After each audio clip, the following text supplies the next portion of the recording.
नमस्कार. India book of world record, Limca book of world record आणि Guinness book of world record असे अनेक विश्वविक्रम करणारे आणि वयाच्या 60कडे वळताना सुद्धा अजूनही जगण्याच्या जगण्याची आणि अनेक विश्व रेकॉर्ड करण्याची मनामध्ये एक धगधगती मशाल पेटवणारे अनेक सायकलिस्टना, अनेक मोटार सायकल वीरांना त्यांनी आतापर्यंत घडवलं, प्रशिक्षण दिलं आणि अनेकांचे असे प्रेरणास्थान असणारे असे आजचे आपले पाहुणे खेळाडू आहेत. जबरदस्त व्यक्तिमत्व असं शरद काळे पाटील साहेब. काळे पाटील साहेबांचा हे जबरदस्त असं इंट्रोडक्शन खूप प्रेरणा देणारं आहे आणि उत्साह वाढवणारं आहे. नक्कीच तुम्हाला ही आजची मुलाखत खूप आणि खूप जास्त प्रेरणा देणार आहे. नमस्कार, मी माया दणके. माझं मिशन आहे येत्या 2024च्या पॅरिस ऑलिम्पिक मध्ये महाराष्ट्राच्या मातीतून 100 खेळाडू पाठवणे. मित्रांनो, आपलं हे मुलाखत सत्र जवळपास गेली 1.5 वर्ष झालं सातत्याने चालू आहे. आपल्या मिशन ऑलिम्पिकच्या या प्लॅटफॉर्मवर आतापर्यंत आपण अशा अनेक खेळाडूंचे अनुभव ऐकलेले आहेत. अनेक खेळाडूंच्या यशाबद्दल, त्यांनी प्रॅक्टिस कशी केली, त्यांनी प्रशिक्षणाला कसं महत्व दिलं आणि स्वतः मनाची तयारी कशी केली, या सगळ्या गोष्टी आपण आजपर्यंत या प्लॅटफॉर्मवर ऐकलेल्या आहेत. आजही अशाच जबरदस्त व्यक्तिमत्वाला मी घेऊन आलेली आहे. सो मी त्यांचं स्वागत करते. मी त्यांना बोलावते. येस. नमस्ते सर. नमस्कार. नमस्कार. शरद काळे पाटील साहेबांचं स्वागत आहे आपल्या या प्लॅटफॉर्मवर. आणि सरांची खूप अशी मी तर ओळख करून दिली जबरदस्त. मात्र मला सरांकडूनच आपल्या प्रेक्षकांना पण ऐकायची खूप इच्छा आहे. तुम्ही तुमची स्वतःची ओळख सांगावी सर. तुम्ही प्रॉपर कुठले आणि तुमचं गाव कोणतं आणि फॅमिली बॅकग्राऊंड वगैरे याबद्दल तुम्ही थोडक्यात माहिती आपल्या प्रेक्षकांना द्यावी. माझं नाव शरद काळे पाटील, राहणार सोनई, तालुका नेवासा, जिल्हा वय वर्ष 56. आता माझं शिक्षण बघितलं तर मी बी इलेक्ट्रॉनिक्स, DBM, MMS, MI. माझं संपूर्ण शिक्षण प्रवरा एज्युकेशन सोसायटी प्रवारनगर येथे झालं आणि आम्ही लहानचे पासून जे काही घडलो ते त्या संस्थेमध्ये घडलो. त्या संस्थेपासूनच आम्ही लहानचे मोठे झालो आणि अनेक चांगले संस्कार या संस्थेने आमच्यावर केले की त्याचेच उपकार म्हणा.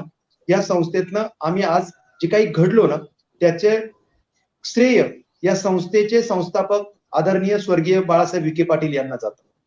Yes, super, very nice sir.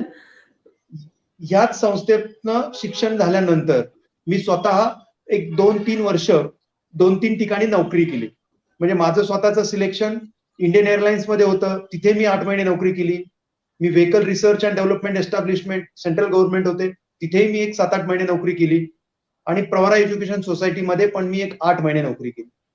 असे एक साधारण 2-3 वर्ष नोकरी केल्यानंतर मी स्वतःचा व्यवसाय अहमदनगर येथे गेल्या 30 वर्षापासून चालू आहे आणि तो अतिशय चांगल्या पद्धतीनं मी 30 वर्षामध्ये टेलिकम्युनिकेशनच्या व्यवसायातून स्वतःचा असा वेगळा असा ठसा या जिल्ह्यामध्ये उभारलेला आहे.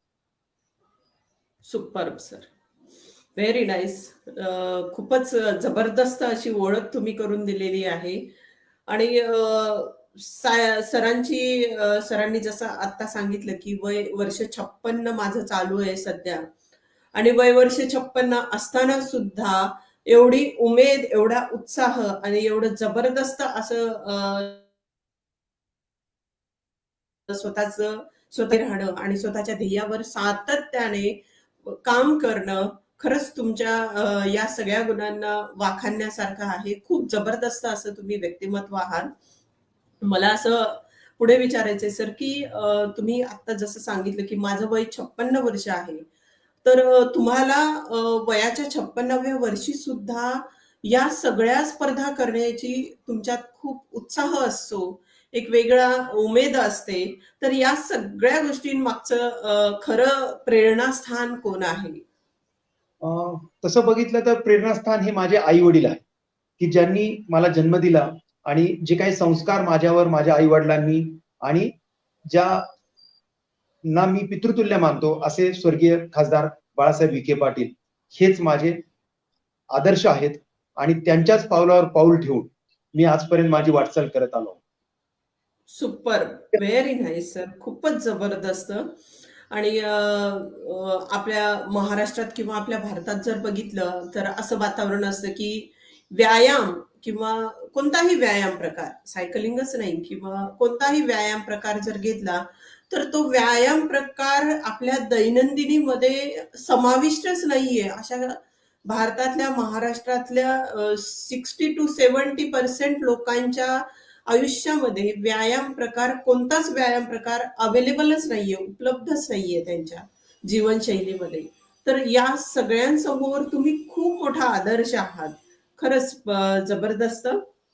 मला तुम्हाला असं पुढे विचारावंसं वाटतं, की तुम्ही जेव्हा शाळेमध्ये होतात किंवा कॉलेजमध्ये, तर तेव्हा तुम्ही कोणता खेळ खेळत होतात? सायकलिंगच करत होतात की नंतर तुम्ही सायकलिंगकडे कसं वळालात? याची थोडक्यात आपल्या प्रेक्षकांना माहिती द्यावी. आमचं सर्व शिक्षण हे बोर्डिंग स्कूलमध्ये झालं. सैनिकी स्कूल सारखी शाळा आमच्या होती, की जिथे आम्ही शाळेमध्येच राहायचो. शाळा, हॉस्टेल आणि एकदा आम्हाला शाळेत सोडलं, की आम्हाला डायरेक्ट दिवाळीला घरी घेऊन जायचे आणि दिवाळीनंतर परत एकदा सोडलं, की आम्हाला उन्हाळ्यात घरी घेऊन जायचे. म्हणजे आमचं सर्व शिक्षण आणि आमच्यावर जे काही संस्कार झाले, ते आमच्या ते शाळेमध्ये झाले. मग येस. शाळेमध्ये आमच्या सगळं घड्याळावर चालत होतं, की सकाळी 5:30 वाजता उठायचं. 5:35ला फ्रेश होऊन 5:45ला ग्राउंडवर असलं पाहिजे आणि 5:45 ते 6:30 ग्राउंड आणि नंतर जे काही ठरलेलं शेड्यूल होतं, ते असं सगळं घड्याळाच्या याच्यावर किंवा घंटा एक वाजली की कितीची वाजली हे आम्हाला टाईमनुसार सगळं कळत होतं. आणि ती जी काही सवय आम्हाला त्यावेळेस लागली व्यायामाची, ती आयुष्यभर पुढे आजपर्यंत कामाला आली. विशेष म्हणजे ग्रेट. की माझे वडील वयाचे आज 83 वर्ष आहेत. ते आजही उठून माझ्या अगोदर उठून व्यायाम करतात. सुपर. माझ्या आईला पण चालायची सवय आहे. तिचे आता रिसेंटली गुडघ्याचं ऑपरेशन झालं, पण ती सुद्धा रोज चालते. ही व्यायामाची आवड आम्हाला लहानपणापासूनच आमच्या मनावर बिंबली गेली आणि त्याचाच फायदा आम्हाला आयुष्यभर पुढे होतो. खरंच, खरंच. बरोबर आहे सर. आणि तुम्ही जे म्हणताय, की लहानपणापासून आमच्या मनावर ते बिंबवलं गेलं. अ, लहानपणी जे आपल्यावर जे संस्कार होतात ना, ते कायम आपल्या आयुष्यभराची शिदोरी असतं. कारण तुम्ही जे लहानपणी तुमच्या मुलांमध्ये जे संस्कार रुजवता, तेच त्याला परत-परत अ, काय म्हणतात ते उजाळा देत असतात, की अरे आपण ही गोष्ट करायला हवी. जसं आता माझ्या लहानपणी माझ्या आई-वडिलांनी लहानपणापासूनच आम्हाला व्यायामाची सवय लावली होती. पहाटे लवकर उठायची सवय लावली होती. तर ती सवय मी आजही अजून कायम टिकवलेली आहे. म्हणजे मला परत-परत त्याच गोष्टीवर काम करायला आवडतं. कारण ते माझ्या मनावर संस्कार घडलेले आहेत. सो पालकांना पण आपल्या जे प्रेक्षक आहेत, ते सगळ्यांना हा खूप चांगला सल्ला दिलेला आहे, की बालमनामध्ये तुम्ही जे संस्कार तुम्ही तुमच्या मुलांवर घडवता, जसं लवकर उठण्याचे आहे, सकाळी किमान 1 तास तरी व्यायाम करण्याची सवय आहे किंवा पुस्तक वाचन आहे, चित्रकला आहे, रंगरंगोटी आहे, घरातली स्वच्छता आहे, घरातला टापटीपपणा आहे. ह्या छोट्या-छोट्या गोष्टी जर तुम्ही मुलांना घेऊन काम करायला सुरुवात केली, तर मुलांवर ते बालमनावर संस्कार होतात आणि तीच गोष्ट मुलांमध्ये रुजत असते. Very nice sir. खूपच सुंदर त्यांना सांगितलंत. जर तुम्हाला सकाळी लवकर उठायची सवय लागली, की आपोआपच तुम्हाला व्यायामाची सवय लागते. येस, आणि एकदा का ॲब्सोल्युटली. सकाळी तुम्ही लवकर उठला, व्यायाम केला, तर तुमचा संपूर्ण दिवस अतिशय छान, सुंदर असा जातो. खरंच, आणि खरंच आहे. व्यायामानं तुमचं शरीर एकदा कधी तुम्ही निरोगी बनवलं, तर तुम्हाला कुठल्याही डॉक्टरकडे जाण्याची गरज लागणार नाही. खरंच आहे. आज मला वयाच्या 56व्या वर्षानंतर सुद्धा मला आजही अजून कुठलीही गोळी लागत नाही. मी कुठल्याही डॉक्टरकडे जात नाही. कितीही सायकलिंग केली, कितीही थकलो तरी आंघोळ केली किंवा गरम पाण्याने फ्रेश झालो तर सगळा थकवा निघून जातो. सांगायचं एवढंच की व्यायामाची सवय असेल तर तुम्हाला डॉक्टर पण लागत नाही. खरंच आहे. खूपच सुंदर सर. खूपच छान सांगितलं तुम्ही, की लवकर उठा आणि व्यायाम करा. Yes, super. मला पुढे असं विचारावसं वाटतं सर, की आपण थोडंसं आता थोड्या वेगळ्या प्रश्नाकडे जाऊया. तुम्ही अनेक विश्व रेकॉर्ड केलेले आहेत सर. सो अनेक विश्व रेकॉर्ड करत असताना किंवा तुम्ही अगोदर मोटरसायकल रायडिंग करत होतात, असं तुम्ही मला सांगितलं आणि त्यानंतर सायकलिंगमध्ये मी वळलो. तर या सगळ्या गोष्टी काही रेकॉर्ड करत असताना काही अशा प्रसंग असतील, की त्या प्रसंगातून तुम्ही खूप काही शिकलात. मग ते चांगले असतील किंवा वाईट असतील किंवा काही गमतीदार प्रसंग असतील, तर ते आपल्या प्रेक्षकांना ऐकायला खूप आवडतील. लहानपणापासून मला एक सवय लागली आहे की कुठलंही जे काही काम करायचं ना ते अप्रतिम करायचं, दी बेस्ट येस. करायचं. मग ते कुठलंही असो. म्हणजे मी तर नेहमी म्हणतो की आपण व्यवसायात असू किंवा आपण खेळात असू, किंबहुना मी लहान मुलांना म्हणेल तुम्ही मारामारीत जरी असाल तरी ती पण अशी करायची की याच्यानंतर आपल्याला पुन्हा चान्स नाहीये. दिस इज युअर बेस्ट किंवा गिव्ह युअर बेस्ट. मग ते पण असं इतकं मन लावून जर केलं ना तर तुम्हाला कधी अपयश येणार नाही, हार पत्करावी लागणार. खरंच आहे. राहिली गोष्ट की मला छंद नावाचा जो काही प्रकार होता की मोटरसायकल चालवणे हा लहानपणापासून माझा छंद होता. लहानपणापासून म्हणजे जेव्हा माझ्या मोटरसायकलवर पायच पुरत नव्हते तेव्हापासून आम्ही मोटरसायकल चालवतो. आणि म्हणजे मला आठवतं की मी 4थी-5वीला असल्यापासूनच मोटरसायकल चालवायला लागलो. येस. आणि त्या मोटरसायकलच्या पुढे पुढे व्यवसायाच्या निमित्तानं इतका इंडुरन्स वाढत गेला की रोजचा आम्ही व्यवसायाच्या निमित्ताने 100-200 किलोमीटर तर सहज मोटरसायकलवर फिरायचो. त्यावेळेस एक पेपरला बातमी आली होती की एकानं मोटरसायकलवर अष्टविनायक यात्रा केली. आणि मग मी माझ्या घरच्यांना म्हणालो की मग मी पण करून दाखवेल, त्यात काय अवघड नाही. त्यावेळेस माझे वडील मला म्हणाले की त्याचं वय काय, तुझं वय काय. आणि मग माझा कुठेतरी इगो हर्ट झाला आणि मग मी प्लॅन केलं आणि संपूर्ण अष्टविनायक यात्रा प्लॅनिंग करून मी पहिल्यांदा 13 तासात पूर्ण केली. क्या बात है सर. पण जेव्हा मी 13 तासात पूर्ण केली आणि मी सगळ्यांना सांगितलं तर मे बी काहींना ज्यांना माहित होतं माझे मोटरसायकल चालवण्याची स्टाईल किंवा ही, त्यावेळेस ते म्हणले की तुला शक्य झालं असेल. काही म्हणाले की तुम्ही फक्त कळस पाहिला असेल. काही म्हणाले की तुम्ही फक्त शिवून आला असाल किंवा काही म्हणाले की हे शक्यच नाही. असे अनेक तर्क-वितर्क प्रत्येकाचे होते. त्यामुळे कुणाकुणाला तोंड द्यायचं असा माझ्यापुढे प्रश्न निर्माण झाला. आणि मग त्यावेळेस मी India book of records, world records India आणि लिम्का बुक ऑफ वर्ल्ड रेकॉर्ड्सला कळवलं की मी असं असं केलंय. मग त्यांनी मला सांगितलं की तुम्हाला हे परत करून दाखवावं लागेल. मी लगेच हो म्हणालो की परत करून दाखवणं मला काय अवघड नव्हतं. मग त्यांचे काही नॉर्म्स होते की नॉर्म्स असे होत आहे की तुम्ही स्टार्टिंग पासून एंड पर्यंत आम्हाला डॉक्युमेंटेशन झालं पाहिजे. डॉक्युमेंटेशन म्हणजे तुम्ही प्रत्येक ठिकाणी गेलात तर तिथलं तुम्हाला प्रूफ देता आलं पाहिजे की तुम्ही तिथे गेला होता त्यावेळेला. येस. मग केल्यानंतर प्रूफ कसं देणार, तर photo with date and time, तिथली पावती देवस्थानची विथ डेट अँड टाइम, तिथे 4 लोकांच्या सह्या विथ डेट अँड टाइम, रस्त्याने तुम्ही पेट्रोल भराल that is with date and time, त्याचं पेमेंट कराल that is with swap, card swap करून. आणि सगळ्यात महत्वाचं तुमच्या गाडीला जीपीएस सिस्टीम बसवली पाहिजे की जेणेकरून तुमचं लोकेशन किंबहुना तुमचा सगळा दिवसभराचा प्रवास ट्रॅक करता आला पाहिजे. ट्रॅक करता आला पाहिजे.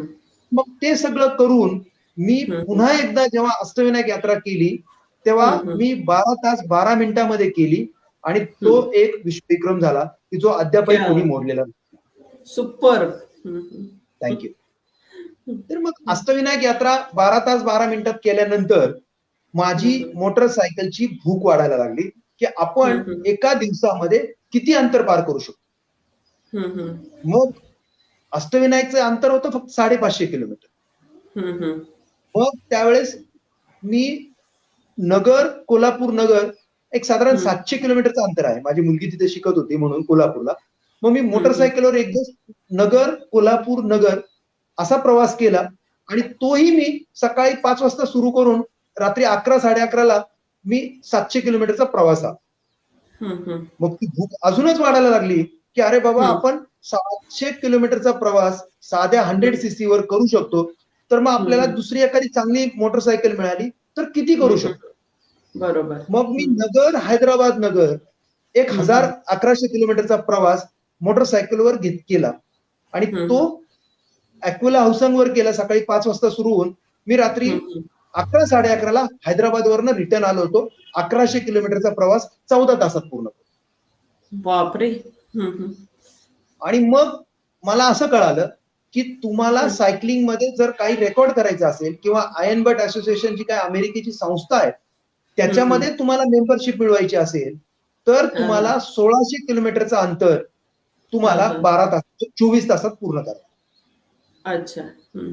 मग मी बँगलोर पुणे 1600 किलोमीटर हे अंतर जे 24 तासात पूर्ण करायला सांगितलं होतं ते मी 20 तासात पूर्ण करून दाखवलं आणि मी आयर्न बट असोसिएशनचा फुल थ्रॉटल म्हणून मला ती पदवी मिळाली आणि मेंबरशिप मिळाली. सुपर, क्या बात आहे सर. आणि मग जेव्हा कळालं की याच्यानंतरचा पुढचा टप्पा काय, जर तुम्ही 1600 किलोमीटर 24 तासात केलं तर त्याच्यातला पुढचा टप्पा आहे की तुम्हाला 2400 किलोमीटर अंतर 36 तासात करायचं.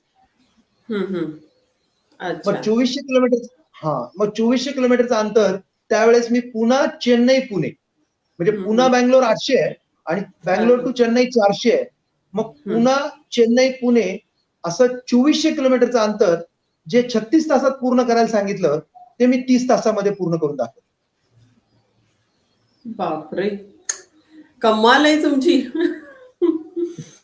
आणि मग मला आयर्न बट असोसिएशनचं full throttle, king of the road, saddle store आणि बर्न बर्नर अशा सगळ्या पदव्या मिळाल्या. सुपर सर, खरंच कमाल आहे तुमची. करावं तितकं कौतुक कमीच आहे खरंच. आणि मग नंतर मला असं कळालं की Limca book of world records मध्ये जर तुम्हाला जायचं असेल तर ज्यांनी ऑलरेडी रेकॉर्ड केलेला आहे तो तुम्हाला मोडावा लागेल म्हणजे मग तुमचं त्याच्यामध्ये नाव होईल.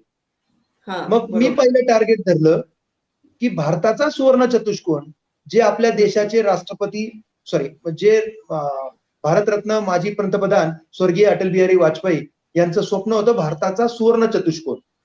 म्हणजे मुंबईवरून निघायचं, मुंबई टू दिल्ली, दिल्लीवरून कलकत्ता, कलकत्त्यावरून खाली चेन्नई साऊथला आणि चेन्नईवरून परत मुंबई असे भारताचे 4ही टोकं ही केली म्हणजे सुवर्ण चतुष्कोन होतो.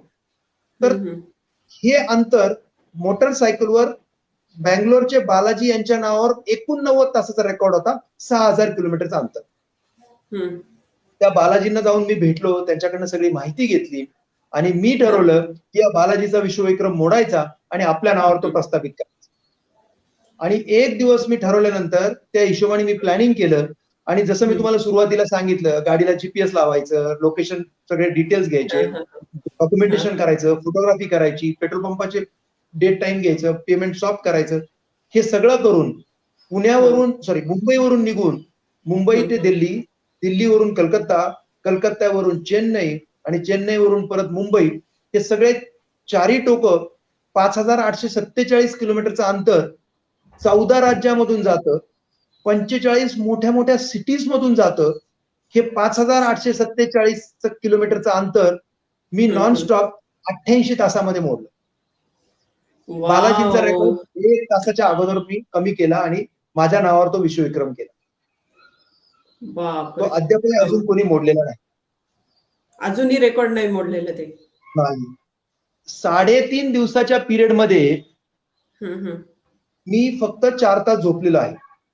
1 तासाचं 2 वेळा आणि 2 तास एकदा असे टोटल मिळून मी 4 तास झोपलो 88 तासामध्ये आणि तो विश्वविक्रम मी केला. तो अद्यापही प्रस्थापित आहे सुवर्ण चतुष्कोन 88 तासामध्ये पूर्ण करण्याचा. सुपर सर, खरंच कमाल आहे खरंच.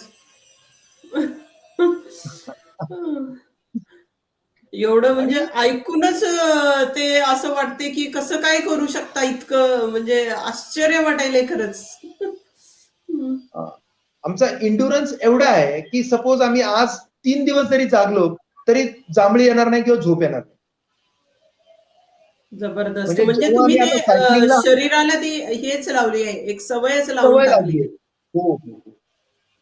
त्यामुळे आता सायकलिंग जेव्हा आम्ही 1200 किलोमीटर करतो, त्याला हा हा. ज्याच्यामध्ये तुम्हाला 90 तास दिलेले आहेत आणि मी 88 तासाच्या आत करतोय. म्हणजे तुम्हाला जवळजवळ 4 पावणे 4 दिवस आहेत. आम्ही 3-3.5 दिवसाच्या आत ते पूर्ण करतोय. म्हणजे 2 तास अगोदरच तुम्ही ते पूर्ण करता. 10.5 तास बिफोर मारले. 90 तासात करायची आहे. आम्ही अच्छा, हा 79 हा. तास 37 मिनिटात केली. अच्छा, हा, 90 तासात करायचे. 90 येस. तासात करायची. बापरे! कमाल आहे. म्हणजे कसली तुम्ही प्रॅक्टिस, प्रशिक्षण, स्वतःच्या मनाची तयारी आणि काय काय तुम्ही करत असाल. कमालच आहे खरंच. हे सगळं करत असताना तुमचं माइंड गेम खूप स्ट्रॉंग असलं पाहिजे. तुमचं येस, माइंड खूप स्ट्रॉंग असलं ऍब्सोल्युटली. पाहिजे. आणि माइंड स्ट्रॉंग होण्यासाठी तुम्हाला जे काही व्यायाम तुम्ही आजपर्यंत करत आलात, ज्या काही सवयी तुम्ही स्वतःला लावल्यात आणि तुमच्या ज्या पद्धतीने तुम्ही तुमचं शरीर घडवलं, तेच तुम्हाला साथ देणार आहे. मग माइंड गेम आणि बॉडी या दोन्हींचं जेव्हा कॉम्बिनेशन होईल, तेव्हा तुम्हाला यश निश्चितपणानं मिळेल. खरंच आहे. खरंच आहे, खरंच आहे. जबरदस्त. आणि आणि आत्ताची तुमची ती ती आत्ता मगाशी सांगत होती ती ती पण सायकलिंगचं सांगा थोडासा अनुभव. ओके. सायकलिंगच्या ज्या पद्धतीमध्ये जेव्हा मला कृष्णप्रकाश साहेबांशी मी संपर्कात आलो आणि मला कळालं, की आयर्नमॅन नावाचा जो काही प्रकार असतो, की ज्याच्यामध्ये तुम्हाला स्विमिंग करायचं असतं. हो. त्याच्यानंतर तुम्हाला सायकलिंग करायचं असतं आणि हं. त्याच्यानंतर तुम्हाला रनिंग करायचं असतं. या तिन्ही येस. गोष्टी माझ्यासाठी नवीन होत्या. म्हणजे हं, अजूनही हं. स्विमिंगमध्ये मी परफेक्ट नाही. वयाच्या हं, हं. 50व्या नंतर मी पाण्यात उतरलोय. सायकल मी 50व्या वर्षानंतर? हो. सायकलिंग बापरे! फक्त कॉलेजला असताना आम्ही सायकल होती. त्याच्यानंतर हं, हं. सायकलचा कधीही संबंध आला नाही. हं, परंतु हं. जेव्हा आयर्नमॅन करायचं ठरलं, तेव्हा हं, सायकल हं. घेऊन याच्यात प्रवास सुरू केला. आणि मग हळू-हळू जेव्हा कळायला लागलं, की सायकलिंगमध्ये तुम्हाला 200 किलोमीटर, 300 किलोमीटर, 400 किलोमीटर, 600 किलोमीटर असे अंतर ठराविक वेळेत पूर्ण करायचे असतात. म्हणजे हो. 200 किलोमीटरचं अंतर तुम्हाला 13.5 तासात करायचं. हो, हो. 300 किलोमीटरचं अंतर तुम्हाला 20 तासात करायचं. 400 किलोमीटरचं अंतर तुम्हाला 27 तासात करायचं. आणि 600 किलोमीटरचं अंतर तुम्हाला 40 तासात करून दाखवायचं. बरोबर. मग हे अंतर जेव्हा तुम्ही ठराविक वेळेच्या आत पूर्ण करून देता, एका वर्षामध्ये 4ही राईड केल्यावर 200, 300, 400 आणि 600 तेव्हा तुम्हाला एक सुपर रॅन्डोनिअर म्हणून किताब मिळतो. हं, हं. लोकांना अच्छा. एखाद्या वर्षामध्ये 1 एसआर मिळतं. मला हं, हं. एका वर्षामध्ये मी 3 वेळा एसआर झालोय आणि आजपर्यंत मी टोटल 6 वेळा एसआर झालो 3 वर्षामध्ये. बापरे! 3 वर्षात 6 वेळेस. 6 वेळेस एसआर. आणि लाँग राईडमध्ये आता माझी 1000 पण झाली, 1200 ची पण कंप्लीट केली आणि ती पण बेस्ट टायमिंगमध्ये कंप्लीट केली. सुपर आणि सर, सुपर. त्याच्यानुसार आता मी मध्ये रिसेंटली जी काही एक मारली होती डेक्कन क्लिफ हँगर. म्हणजे हं, हं. भारतातील सगळ्यात अवघड जी काही चॅलेंज असते, ती हं, हं. पुणा टू गोवा 650 किलोमीटरचं अंतर तुम्हाला 32 तासात किंवा हं, हं. लेडीज असेल किंवा सीनियर सिटीझन असेल तर हं, 34 हं. तासात तुम्हाला ती पूर्ण करायची आहे. की सुपर सर. ज्याच्यामध्ये तुम्हाला 5 ते 6 घाट पार करायचे, चढायचे आहेत सगळे घाट. कात्रज हं, हं. असेल, खंबाटकी असेल, पसरणी असेल, मेढा असेल आणि चोरला असेल. ह्या आणि एक घाट आहे. ते असे 5 ते हं, 6 हं. घाट तुम्हाला पार करायचे आणि हं, हं. 32 तासामध्ये तुम्हाला गोवा गाठायचा आहे पुण्यावरनं निघून. आणि जी लोक 32 तासात पूर्ण करतील, हं, हं. त्यांना रेस अक्रॉस अमेरिकेसाठी क्वालिफाय होतात. ते हं, पात्र हं. ठरले जातात. तर ह्या येस. वर्षी भारतातनं 50 लोकांनी त्यासाठी प्रयत्न केला होता. पैकी हां, फक्त हां. 22 लोक पात्र झाली आणि मला हं, हं. सांगायला आनंद वाटतो, की त्या 22 हं, मध्ये हं. मी एक आहे. क्या बात है! सुपर! जबरदस्त एकदम. हं. Thank you. खूपच आणि मग भारी. आता त्याचबरोबर आता ऑगस्टमध्ये होणाऱ्या स्पर्धा आहे. ऑगस्टमध्ये लंडनला होणार आहे. लंडन हं, हं. इडनबर्ग लंडन ही हं, हं. 1530 किलोमीटरची स्पर्धा आहे, की जी तुम्हाला हं, हं. 5 दिवसात पूर्ण करायची आहे. अच्छा. त्यासाठी मी हां. जाणार आहे, त्यासाठी मी पात्र झालेलो आहे. पुढच्या अच्छा. वर्षी अमेरिकेमध्ये होणारी रेस अक्रॉस अमेरिका आणि हं, हं. त्याचबरोबर पॅरिस ब्रेस्ट पॅरिस या दोन्ही हं, हं. स्पर्धेसाठी पण मी पात्र झालोय आणि त्यालाही पण मी जाऊन भारताचा झेंडा त्या देशामध्ये लावून येणार. All the best sir. त्यासाठी थँक्यू. All the best. खूपच भारी आणि खरंच खूप म्हणजे ऐकूनच एवढं जबरदस्त वाटतंय ना, खूप उत्साह येतो, नवीन प्रेरणा येते तुमच्याकडून ह्या सगळ्या गोष्टी ऐकून. खूपच भारी सर. जबरदस्त. मला म्हणजे खरंच गर्व वाटतो, की आपले महाराष्ट्रातले लोकं स्वतःवर इतके जबरदस्त काम करतात आणि तुम्ही त्यातले एक आहात. खूपच भारी. तुम्ही हे सगळं करत असताना तुम्हाला असं कधी वाटलं नाही का? नाही आता बस पुरेसं झालं. 1200 किलोमीटर, 1500 किलोमीटर सायकलिंग चालवताना असं कधीतरी वाटत असेल ना, कधीतरी मानसिकता खचते. त्यावेळेस तुम्ही स्वतःला कसं पुश करता हे सगळ्या गोष्टी? ह्या सगळ्या पहिली गोष्ट तर पहिली गोष्ट तर एखादी गोष्ट कळली, की ती आपल्याला प्राप्त करायची आहे किंवा त्याच्या पाठीमागे धावून त्या गोष्टीमध्ये यश संपादन करायचा हा निश्चय माझ्या मनामध्ये असतो.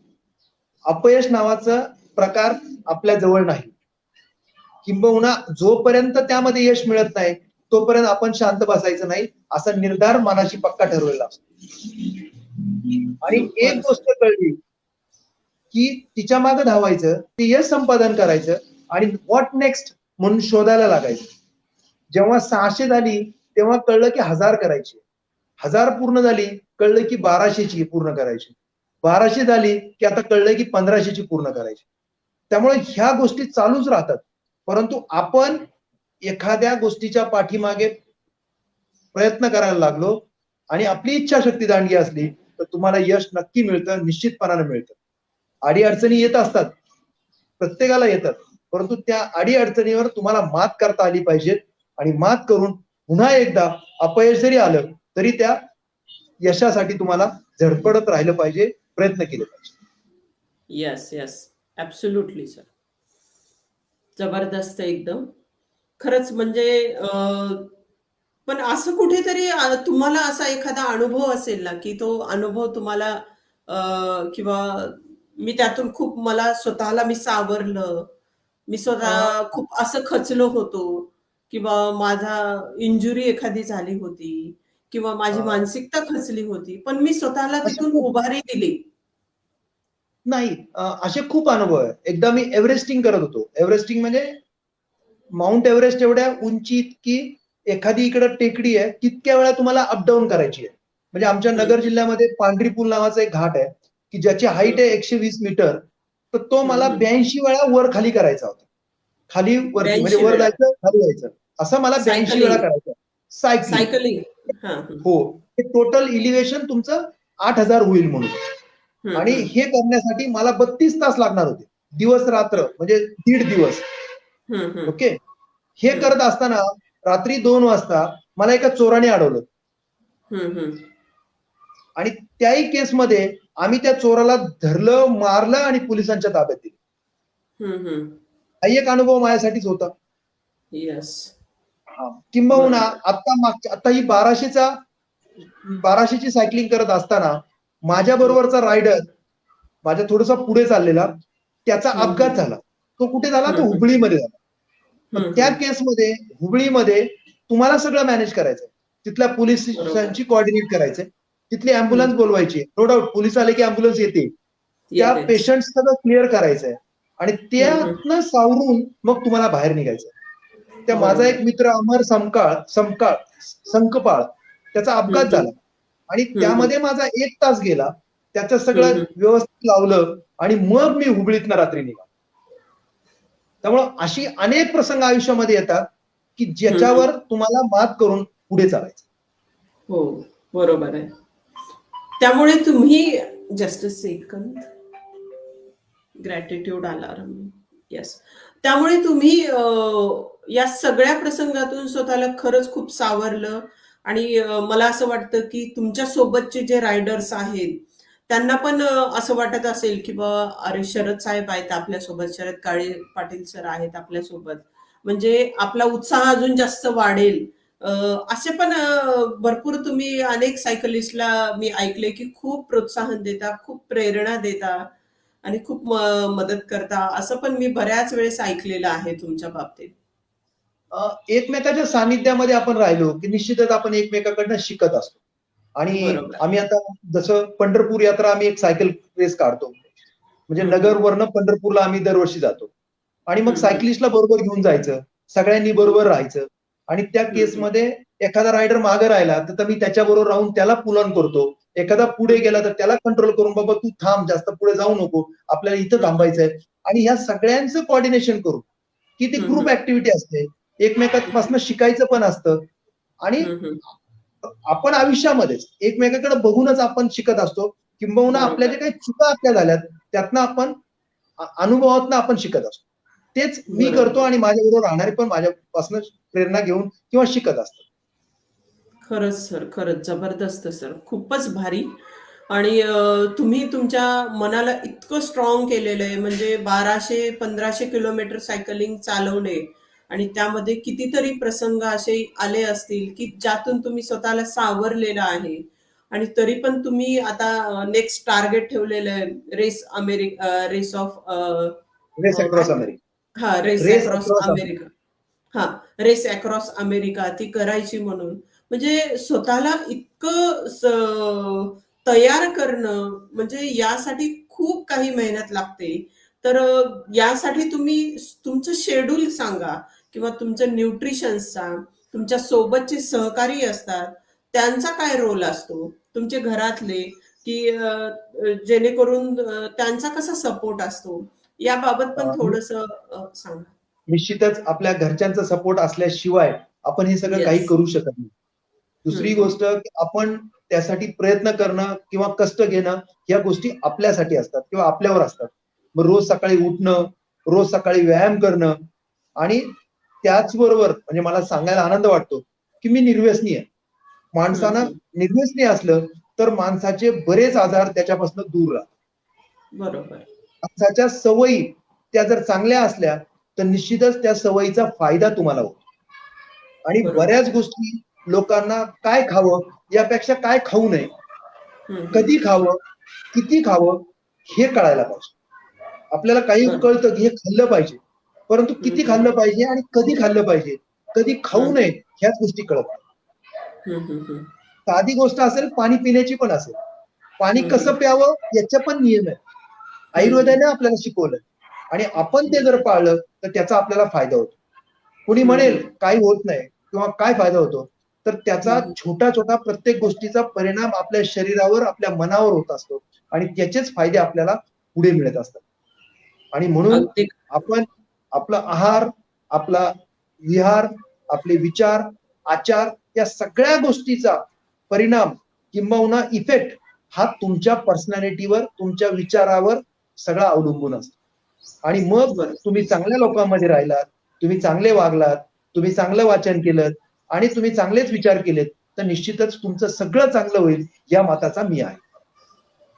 अगदी बरोबर आहे सर. खरंच खूप सुंदर सांगितलात तुम्ही आणि खूपच म्हणजे आपले जे प्रेक्षक आहेत त्यांना खरंच ही मुलाखत पाहून खूप उत्साह आलेला असेल, की अरे आपण पण असे काहीतरी जीवनामध्ये एम ठेवले पाहिजे, ध्येय ठेवली पाहिजे, जेणेकरून स्वतःला आपण स्वतः तयार करू. ग्रेट सर, खूपच भारी. मला पुढे असं आपण आता मुलाखतीच्या शेवटाकडे जाऊया. मला असं विचारावसं वाटतं, की जसं तुम्ही आता सांगितलं, की माझ्या घरच्यांचा आणि माझ्या सहकाऱ्यांचा खूप मला सपोर्ट आहे. तर आपले जे नवखे खेळाडू आहेत, ज्यांना खेळामध्ये जायचंय, सायकलिंगमध्ये जायचं आहे, तर त्यांनी तयारी कशी करायला हवी? कधीपासून तयारी करायला हवी? आणि तयारी करताना त्यांनी नेमकी काळजी कोणती घ्यायला हवी स्वतःबद्दल? तर आणि सगळ्यात महत्त्वाचं म्हणजे तुम्ही जे स्वतःबद्दल ध्येय तयार केलेले आहेत, तर ते ध्येयावर स्वतःची ध्येय तयार करणे आणि त्या ध्येयावर काम कसं करायला हवं, याबद्दल थोडक्यात सांगाल? पहिली गोष्ट तर जे नवनवीन खेळाडू आहेत किंवा ज्यांना स्पोर्ट्समध्ये स्वतःचं करियर करायचंय. पहिली गोष्ट की त्यांनी स्वतःला शिस्त तर लावून घेतलीच पाहिजे. येस. दुसरी गोष्ट, आपल्याला आपले जे काही ट्रेनर्स आहेत किंवा आपले जे काही सिनियर्स आहेत यांच्याकडनं 4 गोष्टी शिकल्या पाहिजेत, त्या आत्मसात केल्या पाहिजेत आणि जेणेकरून तुमचं लक्ष त्या लक्ष्याकडे जाण्याकरता तुमचा मार्ग कसा सुकर होईल, तुम्ही कसे लवकर पोहोचाल हे बघितलं पाहिजे. बरोबर. चुकीचा मार्गाने जाऊ नये, परंतु आपण उद्दिष्ट डोळ्यासमोर ठेवून प्रामाणिकपणे प्रयत्न केला आणि आपल्याला आपल्या सिनियर्सनी शिकवलेल्या मार्गदर्शनाखाली जर तुम्ही गेलात तर तुम्हाला निश्चितपणाने यश मिळू शकेल.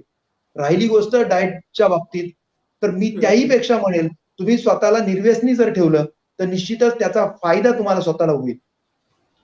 इतर गोष्टी ज्या आहेत बरोबर. डाएटच्या बाबतीत त्यात तुम्हाला फॉलो करायला डायटिशियन्स तुम्हाला चांगले सांगतील, परंतु मी एकच सांगू शकेल की कुठल्या गोष्टी किती करायच्या यापेक्षा कधी करायच्या, कधी नाही करायच्या हे समजून जर घेतलं तर तुमचा निश्चितपणाने फायदा होईल.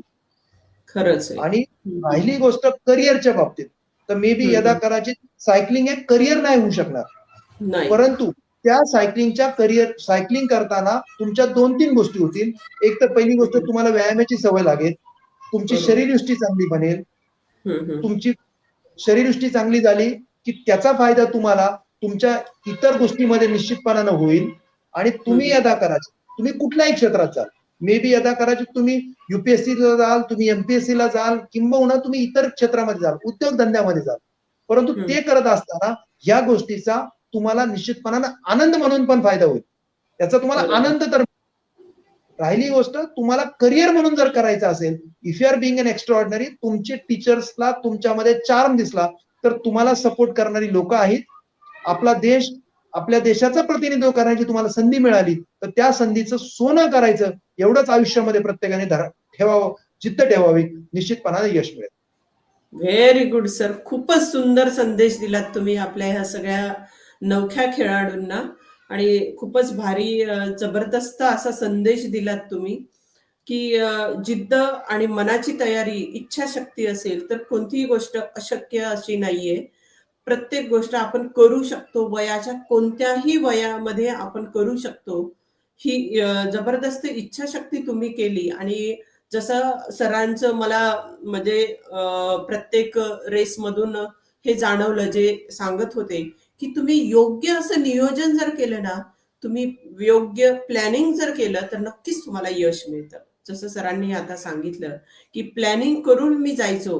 प्लॅनिंग केली म्हणजे त्यांनी अगोदर तिथे पाहिलं, की तयारी कशी करायला हवी. हे सगळं प्लॅनिंग त्यांनी उतरवलं कागदावर आणि ती प्लॅनिंग करून मग त्यांनी तयारीला सुरुवात केली. हे जर तुम्ही केलं तर निश्चितच तुम्हाला यश मिळतं. खूपच सुंदर सांगितलं सर तुम्ही. Thank so much. अजून काही तुम्हाला संदेश द्यायचा आहे का आपल्या प्रेक्षकांना? मी आता पुढच्या वर्षी रॅमला जाणार आहे. रॅम म्हणजे जगातील सगळ्यात अवघड सायकल स्पर्धा आहे की ज्याच्यामध्ये तुम्हाला 3000 मैल्स म्हणजे 4800 किलोमीटर सायकलिंग 11 दिवसामध्ये करायची. बापरे. मला खात्री आणि विश्वास आहे की तुमच्या सगळ्या लोकांच्या शुभेच्छाच्या जोरावर, माझ्या आई वडिलांच्या पुण्याईच्या जोरावर आणि माझ्या प्रयत्नाच्या जोरावर मी निश्चितपणानं त्याच्यामध्ये यश मिळवेल आणि आपला भारताचा झेंडा त्या ठिकाणी निश्चितपणाने रोवेल एवढी खात्री आणि विश्वास तुम्हाला देतो. एवढी तुमच्याकडनं खूप खूप अपेक्षा करतो आणि धन्यवाद. Yes sir. आमच्या सगळ्यांकडून खूप खूप शुभेच्छा आहेत तुम्हाला आणि तुम्ही नक्कीच तिथे आपल्या भारताचा झेंडा तिथे फडकवाल आणि खूप चांगलं यश तुम्हाला त्या रॅम स्पर्धेमध्ये मिळणार आहे. यस. असेच आपल्या प्रत्येक खेळाडूने जर स्वतःसमोर एक मिशन ठेवलं तर नक्कीच आपली ही पिढी खूप चांगली घडेल. Yes. Thank you so much sir. खूप मी आभारी आहे तुमची की आज तुम्ही एवढं बिझी शेड्यूल मधून वेळात वेळ काढून तुम्ही आज मला ही मुलाखत द्यायला वेळ दिलात. त्याबद्दल थँक्यू सो मच आणि आपल्या सगळ्या प्रेक्षकांचे पण मी खूप खूप आभार मानते. Yes. Thank you so much sir. Thank you. नमस्कार.